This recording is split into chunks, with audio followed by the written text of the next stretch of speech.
board is like just a tabletop, and I just pick up objects, and it's like a bead chain, hacksaw blade, drink stirrer from the dollar store, mallets that I made from inexpensive rubber balls or plastic balls from the novelty shop with fondue sticks and epoxy, work well as friction mallets, just by rubbing.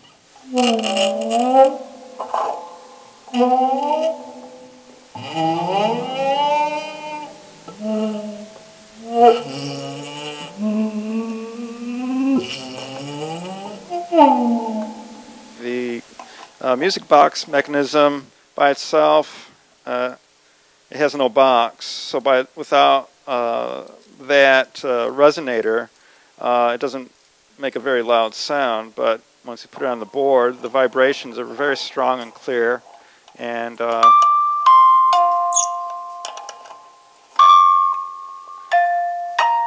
accidentally detuned it by dropping it on the floor once, and I adjusted it just so it's just slightly out of tune. I think I started off by talking about piezo disc elements and how they can be used as contact microphones. And I had mentioned that microphones and loudspeakers are transducers, and they can be reversed.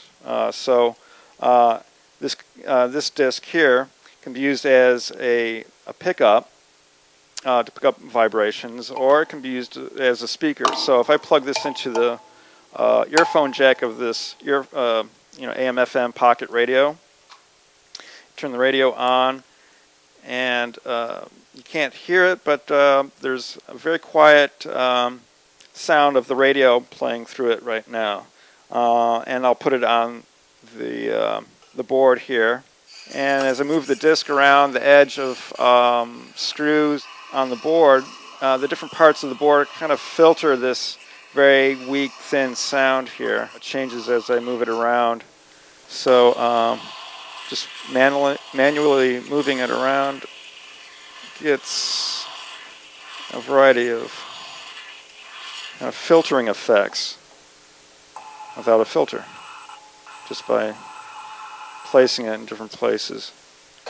Now, with all these different sounds and textures and noises, the other thing I can do is I've got some gear here, and among the outboard gear are some effects pedals that help filter and amplify the sounds. At this point, I have an old distortion pedal, an EQ pedal, and also a foot control pedal that goes to the an old Oberheim Echoplex, which is a digital hardware sampler named after the old tape loop Echoplex that was made back in the 60s.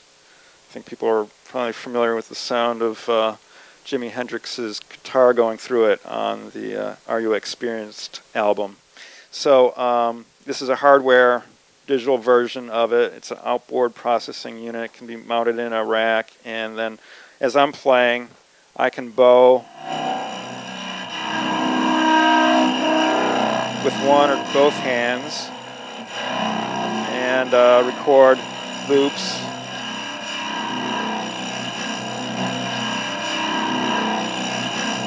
Hands-free. Now I can add other sounds to the loop and overdub on this.